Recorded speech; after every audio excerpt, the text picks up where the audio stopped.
Azerbaijan और Armenia के बीच युद्ध का आज 15वां दिन है। अब तक करीब 20,000 लोगों की मौत हो चुकी है। यह युद्ध थमने के बजाय और ज्यादा खतरनाक हो गया है। जंग में अब जमकर मिसाइलों से प्रहार हो रहा है।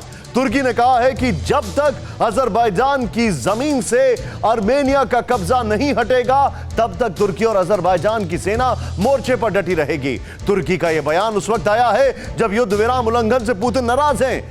जिस तरह से 10 घंटे की मैराथन बैठक के बाद अजरबैजान ने सीज फायर पर हामी भरकर पलटी मारी, जिस तरह एर्दोगान के आदेश पर अजरबैजान ने प्रेसिडेंट पुतिन के साथ छलावा किया है, उससे प्रेसिडेंट पुतिन आक्रोशित है।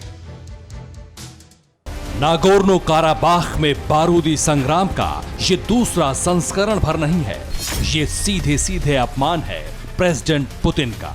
अजरबैजान का हर एक प्रहार पुतिन के ईगो पर है। अग्नि बाणों से अटैक है रूस के सम्मान पर। शांति सहमति का ये विध्वंस सुपर लीडर को दिए अमन वचन पर हमला है।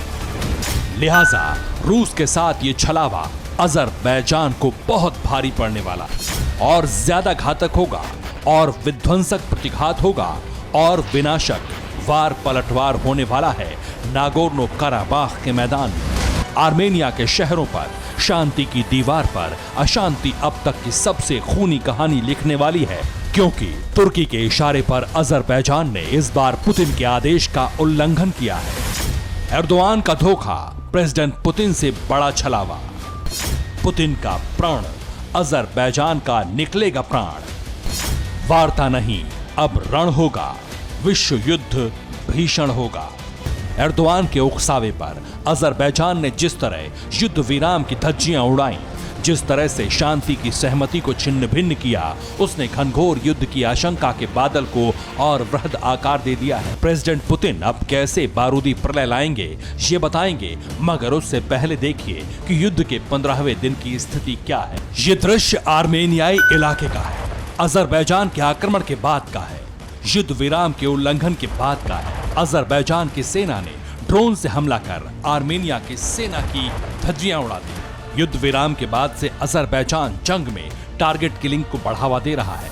चुन चुन कर आर्मेनियाई सैनिकों को निशाना बना रहा है, रॉकेट की बौछार कर रहा है, ड्रोन से बारूद गिरा रहा है।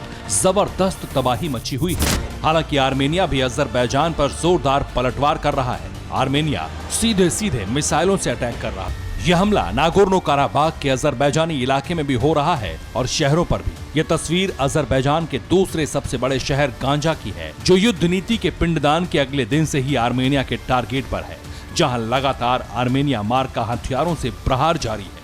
हर घर ध्वस्त हो चुका है, दीवारें टूट चुकी हैं, छतें उड़ चुकी हैं, लोगों की मौतें हो रही हैं। सेकेंड राउंड में ये युद्ध और ज्यादा विध्वंसक हो चुका है। दावा किया जा रहा है कि अजरबैजान ने युद्ध विराम का इस्तेमाल जंग की तैयारी के लिए किया है और ये सब उसने तुर्की के आदेश पर किया।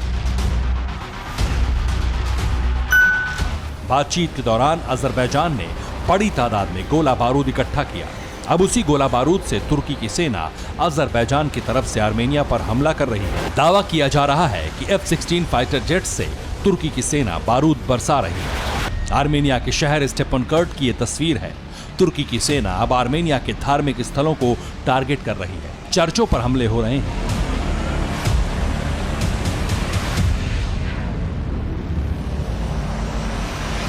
तुर्की की साजिश को बेनकाब करती ये तस्वीर सामने आई है। इस तस्वीर को जारी करने वालों का दावा है कि ये तुर्की के पाले हुए आतंकी हैं, जो नागोर्नो काराबाख में खड़े होकर गोलियां दाग रहे हैं। साफ संकेत है कि ये सब कुछ तुर्की के इशारे पर हो रहा है। अजरबैजान की तरफ से अब सीधे तुर्की लड़ रहा है। तुर्की के कहने पर ही अजरबैजान ने प्रेसिडेंट पुतिन को दिए अपने वचन से पीछे हट गया। इस युद्ध में एर्दोगान के दखल का अंदाजा तुर्की के विदेश मंत्रालय के ट्वीट से लगता है। तुर्की के विदेश मंत्रालय ने ट्वीट करते हुए लिखा है कि अजरबैजान की सेना ने बहादुरी का परिचय दिया है। आर्मेनिया ने जिस जमीन पर कब्जा किया है, वो जमीन अजरबैजान को लौटा देनी चाहिए। आर्मेनिया जब तक ऐसा नहीं करेगा, हम अपने अजेरी भाइयों के साथ खड़े रहेंगे। जाहिर है कि नागोर्नो काराबाख में जो हो रहा है, वो अजरबैजान की ओर से तुर्की कर रहा है। तुर्की के कहने पर ही अजरबैजानी सेना ने युद्ध विराम के 5वें मिनट पर रॉकेट दागे थे आर्मेनिया पर। ऐसे में प्रेसिडेंट पुतिन बहुत आक्रोशित है। क्रोधित पुतिन अब अजरबैजान के साथ साथ तुर्की का भी हिसाब करने वाले। जिस तरह से अजरबैजान ने S-300 और सुखोई 25 को मार गिराने का दावा किया, उसके बाद वैसे भी पुतिन गुस्से में थे। लेकिन अब जबकि उनके साथ तुर्की और अजरबैजान ने मिलकर छलावा किया है, तो सुपर लीडर आग बबूला हो चुके हैं। रूस के अपमान का बारूदी परिणाम अब अजरबैजान में बहुत जल्द दिखने वाला है। रूस ने उस सीरिया की जमीन पर ट्रेलर दिखाना शुरू कर दिया है जहां रूस और तुर्की आमने सामने है। पुतिन का गुस्सा बारूद बनकर फूटा है सीरिया। आर्मेनिया अजरबैजान में युद्ध विराम के उल्लंघन के 24 घंटे के अंदर ही रूस के फाइटर जेट्स ने सीरिया में धुआं उठा दिया कि रूस की सीधी एंट्री के बाद ये युद्ध और ज्यादा भयंकर होने वाला है। मुमकिन है कि तुर्की की सरहद के अंदर भी रूसी मार्का बम, बारूद, मिसाइलें गिरे। अगर ऐसा हुआ तो और ज्यादा विध्वंस होगा और ज्यादा लोगों की जान जाएगी। वैसे भी अब तक बेहिसाब तबाही हो चुकी है। सबसे पहले जानिए कि आर्मेनिया को अब तक कितना नुकसान पहुंचा है। अब तक आर्मेनिया के 585 टैंक ध्वस्त हो चुके हैं, 565 आर्टिलरी और 475 बख्तरबंद गाड़ियां तबाह हो चुकी हैं। इसके अलावा 96 एयर डिफेंस सिस्टम, 610 ड्रोन और 63 हेलीकॉप्टर को अजरबैजान की सेना ने मार गिराया है। जंग के 15वें दिन सेना की मौत की गिनती 9,880 तक पहुंच चुकी है, जबकि आम लोगों की मौत का आंकड़ा 6200 तक पहुंचा है। अजरबैजान के वॉर रूम से आर्मेनिया पर अटैक की तस्वीरें आई हैं। पहली बार इस वॉर रूम में कैमरा पहुंचा है जहां से आर्मेनियाई इलाकों पर हमले को लाइव देखा जा सकता है। हालांकि आर्मेनिया के पलटवार से अजरबैजान में भी कम तबाही नहीं मची।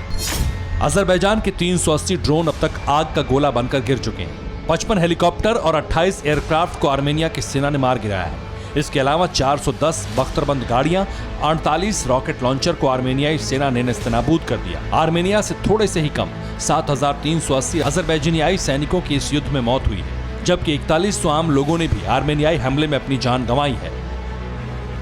जाहिर है दोनों देशों के बीच सीधी टक्कर में इस सदी की सबसे बड़ी क्षति हुई है। दशकों के बाद दो देशों की लड़ाई में सबसे ज्यादा जिंदगियां खत्म हुई हैं। युद्ध विराम के लिए प्रेसिडेंट पुतिन जैसे जिद्दी नेता के प्रयास भी विफल हो चुके हैं। अब जबकि सीज फायर टूटने के बाद रूस सीधे इस युद्ध में बारूद बरसाने के लिए तैयार है, तो तुर्की और अजरबैजान में कितना बड़ा नुकसान होगा इसका अंदाजा लगाना ज्यादा मुश्किल नहीं है। Bureau report, TV9 Bharatvarsh. अड़ी सोमवार से शुक्रवार शाम 6 बजे सिर्फ TV9 भारतवर्ष पर।